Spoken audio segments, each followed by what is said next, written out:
আশেপাশে এভাবে পরিষ্কার করে চারাকে অনেক সাজিয়ে তারপর বাড়ির পরিবেশ রঙিন করুন, তাহলে বাড়ির পরিবেশ সুন্দর দেখা যাবে।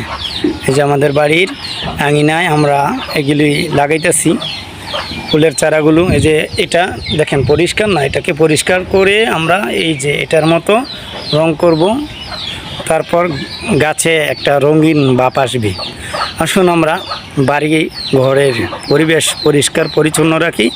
পরিবেশ পরিষ্কার পরিচ্ছন্ন রাখলে তা ইমানের অঙ্গ।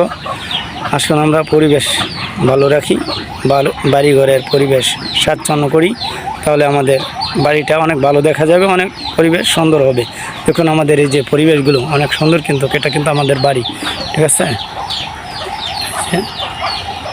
আমরা এই যে বাড়িতে থাকি, দেখেন আমরা এই যে গাছপালা লাগাইছি, এই যে আমরা আরও অনেক গাছপালা এনেছি, এগুলি সাইড দিয়ে লাগাবো আমাদের জন্য। দোয়া করবেন আমরা যাতে পরিবেশ সবাই ভালো রাখতে পারি। আর আমরা বাড়ির আশেপাশে গাছ লাগাই, পরিবেশ বাঁচাই, তাহলে আমাদের অক্সিজেন বৃদ্ধি পাবে। আর অক্সিজেন বৃদ্ধি পেলে আমাদের শরীর ভালো থাকবে। শরীর ভালো থাকলে আমরা দীর্ঘায়ু পাবো, আমরা ভালোভাবে চলতে পারবো। আল্লাহ যেন আমাদেরকে সকলকে ভালোভাবে চলার জন্য বেশি বেশি করে গাছ লাগানোর তৌফিক দান করেন, আমিন।